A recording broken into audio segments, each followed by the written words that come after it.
years, right? And I was sentenced to life at 16 years old.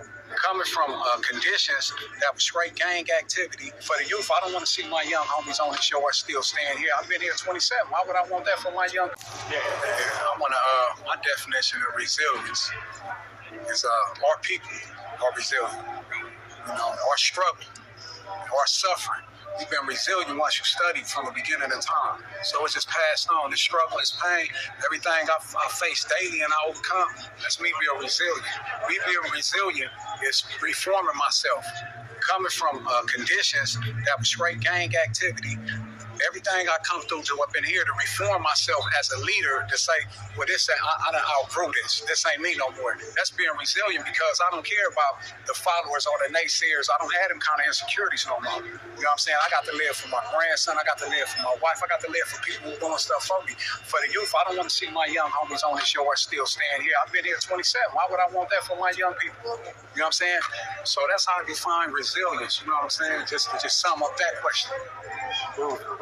Resilience, actually, all of us are resilient because it starts from when that first sperm traveled against all them other millions of sperms. Your sperm made it. So if that one sperm made it out of all the millions, that's the first test of resilience because you made it. Right, Bob? You made it out of a billion other ones. 15 million. So why is it that when we come of age or come up in the hood, we don't realize that all the things that we can lose if we make a bad decision. Like, a lot of times we grow up in gangs because it's right there. Exactly. So it's like when you get caught up, then we start thinking about all these things. But many of us don't utilize that time to think about these things to better ourselves. We're going to say we better ourselves, right? But as soon as we get back out there, we fall back into that trap. Because you don't realize that once they take your life, you will start appreciating life. Right. And what I mean by that, like I've been down 34 years, going 35 years, right? And I was sentenced to life at 16 years old. So I was saying the difference between a person who has 5 years and me is that I've learned to appreciate life because they took my life. This person who didn't, he know that within 5 years he'd be going back home. So a lot of people talk about rehabilitation. Rehabilitation starts with self. It don't start with the programs, none of that. It starts with self.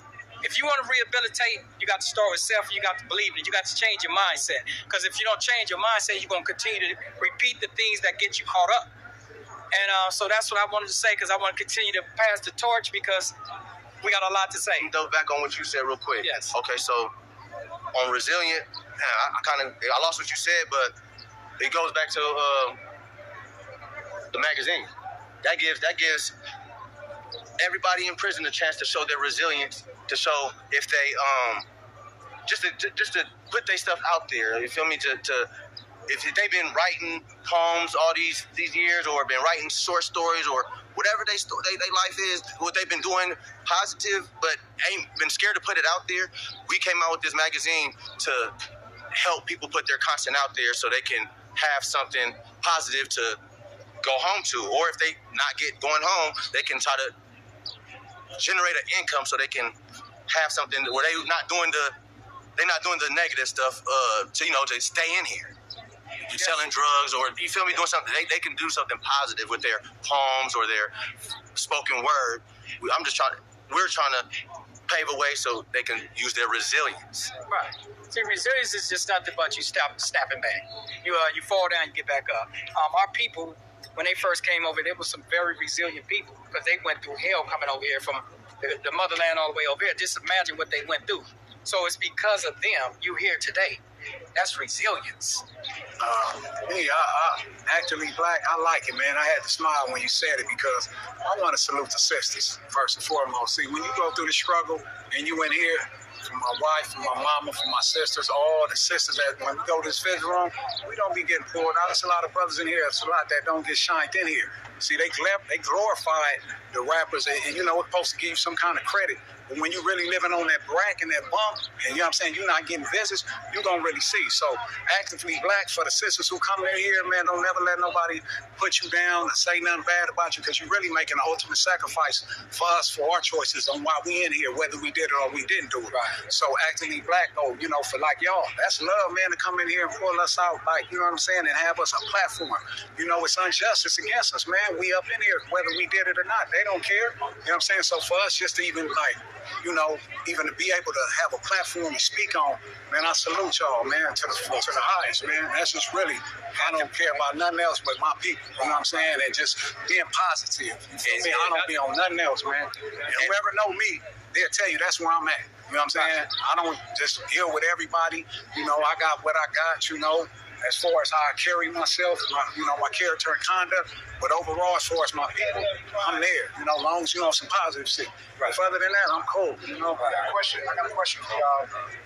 And it's a little different, but what's one interesting thing or something about yourself that you feel like people wouldn't know about you? You know what I mean? Like, what's one thing that people might not know about you? Or might be shocked or like surprised to learn. I pride myself for being I ain't gonna say smart, I'm gonna say intelligent. I like to study, but also, man, I'm loyal. I remember old head told me, man, Mo, you real loyal, you the loyal to others. And you know, it's not shocking, but what I'm saying, it may be shocking because I'm loyal. It may be a crip, it may be a regular non-affiliate that you wouldn't think I'm gonna go to aid him. I'm really like, I'm not no follower. I'm gonna go against the grain when it comes to right. You know what I'm saying? I'm not gonna say, so when people, they always see me and see me probably with my homies and think one way, but not knowing I'm behind the scene really trying to keep a lot of, you feel what I'm saying? You know, so that's what I say about myself. Me, I'm really a nerd.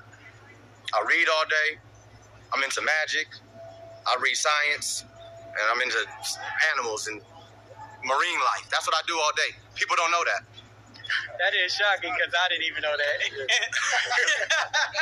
So that is shocking. Me, you know, I'm a born leader, and it took a lot of following for me to even get to this position because I had to follow. Well, I ain't gonna say I had to, but I have followed those who led me in the wrong direction. So now when I lead, I know when I'm leading people, I know how to lead them in the right direction because I've been there. I'm also an author. I'm also an activist. I've been activated for the last 20-some years, jailhouse lawyer for people.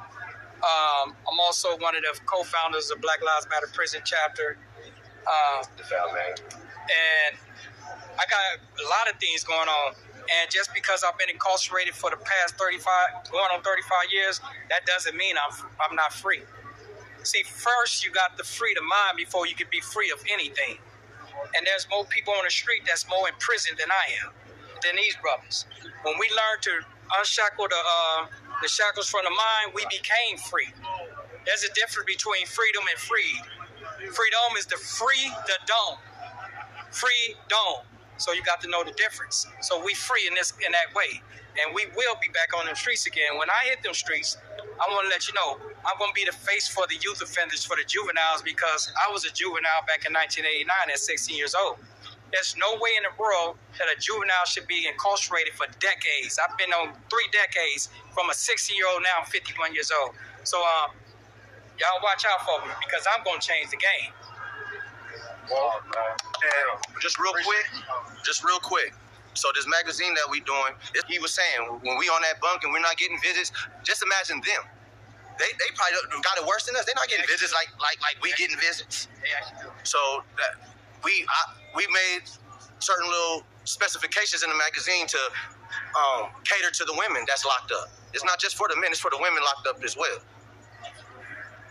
Man, I love it. Y'all got anything else? Between the lines, this is what we got to do. We got to get loose. Love y'all, man. Y'all do what y'all do. The men and women that come up in here, visit us, give us a voice so people can see what it actually is for men, not boys, but men who's responsible, who's trying to educate, not just ourselves, but educate other people that this is not the place to be. Rappers, stop glorifying this gang life. Stop glorifying this prison life. This ain't the place to be. This ain't the place to be. Between the lines, salute to y'all. It's your boy, #FreeJakeBurton. Absolutely. Appreciate you. Real. Appreciate you, bro. Between the lines, actively black. That's some dope stuff, man. Petition. Okay. I ain't even tripping with that. But I got a petition. Okay. You know what I'm saying? And I've been trying to get it up. You know, Okay. Since coming from you, it's going, but it's stagnated right now. You know, but like I said, when I'm on this, I try not to make it so much about me. You feel me? Because when you do that, it really don't send a message. I don't want to get on here and it's about me. You know what I'm saying? I really want to show people that I've changed, and it's really about others because I've sacrificed all my time. You know what I'm saying? But, I mean, I know closed mouth don't get fed, so at the end of the day, it would be cool if I can get, a little assistance. You feel me? Absolutely. I don't need financial assistance. I need, help just as far as just, platform. Absolutely. You know what I'm saying? So can you just send it to us or whatever? Yeah, I can have my wife say it. I know it by heart. Can you say it on? OmarJonesChange.org. Y'all go sign this petition. OmarJonesChange.org. Also got one, change.org at J.A.Y. Burton. Y'all go sign mine, but make sure y'all go him because this is my brother, man, and he doing everything to better himself and the community. Also want to help him out through the magazine. He got a gifting service. If you want to buy, if you want to buy your girl a gift basket, We the Future. We the Future. Get at my wife. We the Future. You can find everything out about me